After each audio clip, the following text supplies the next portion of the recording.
अस्सलाम वालेकुम। कैसे हैं आप सब? उम्मीद है सब खैरियत से होंगे। खाना तो सभी बना लेते हैं, लेकिन खाने को ज़ायकेदार बनाना एक आर्ट है। उम्दा और बेहतरीन ज़ायकेदार खाना बनाने के लिए मैं आपके साथ कुछ टिप्स शेयर कर रही हूँ। उम्मीद है कि ये आपको पसंद आएँगी।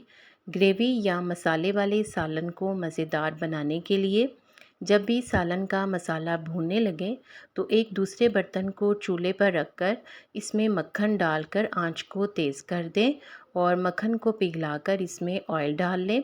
और जो आपने दूसरी तरफ मसाला बनाया है वो इस ऑयल और मक्खन में डालकर तैयार कर लें, अच्छी तरह से भून लें। और जब आप दम पे रखने लगें इस खाने को, यानी जब खाना तैयार हो जाए तो 1 या 2 चम्मच सोया सॉस के डालकर खाने को दम पर रख दें। ढक्कन खुलते ही मक्खन की महक खाने के जायके को दुबाला कर देगी।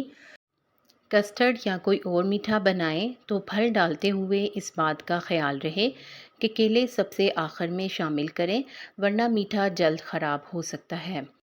साबुत गरम मसालों का हम खानों में बहुत इस्तेमाल करते हैं और गरम मसालों को खानों में डालने से पहले अगर इनको घी में फ्राई करके डालें तो खाने में खुशबू भी अच्छी आएगी और खाना भी मज़ेदार बनेगा। चावल उबालने हो या सालन पकाना हो तो नमक को हमेशा पानी के साथ शामिल करें, क्योंकि इससे नमकियात खानों में ज़्यादा नहीं बढ़ती और इससे मिनरल्स भी ज़ाया नहीं होते।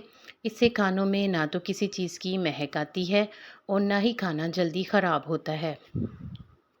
चने जल्दी गलाने के लिए इनको भिगोते वक्त 1 चम्मच मीठा सोडा और 1 इंच अदरक का टुकड़ा डालकर छोड़ दें।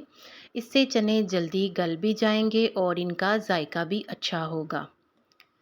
कढ़ाई बनाने के लिए प्याज को 4 मिनट ऑयल में फ्राई करने के बाद अलग कर लें। 4 मिनट इसलिए कि इसको हमने ज़्यादा फ्राई नहीं करना, मतलब इसको ज़्यादा ब्राउन नहीं करना। मसाला तैयार करने के बाद सबसे आखिर में प्याज को डालें और भून लें। इससे कढ़ाई जायकेदार बनेगी। भिंडी बनाते वक्त भिंडी को अच्छी तरह धोकर काटें और थोड़ा सा नमक डालकर मिक्स करके छोड़ दें। फिर इनको पकाएं। भिंडी पकने लगे तो इसमें नींबू का रस शामिल कर दें। भिंडी ना तो जलेगी और इसका जायका भी ख़राब नहीं होगा। कम ऑयल में ज़्यादा चीज़ें फ्राई करना।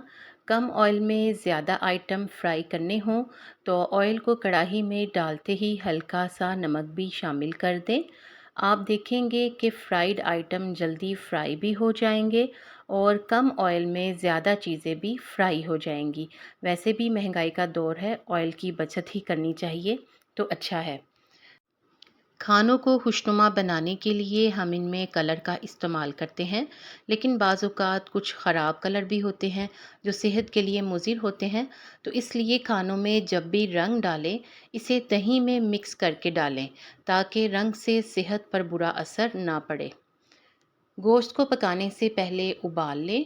अक्सर ये होता है कि कुर्बानी वगैरह का जो गोश्त होता है उसमें थोड़ी सी हीक होती है, तो ऐसी सूरत में इसको पकाने से पहले उबाल लें और उबालते वक्त इसमें खुश्क धनिया और हल्दी पाउडर डालकर उबालें, ताकि गोश्त की बू ना रहे और खाने में हीक भी महसूस ना हो।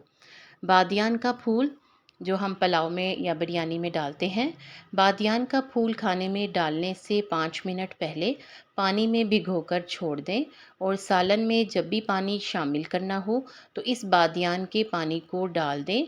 ये बेहतरीन जायकेदार खाना बनाता है।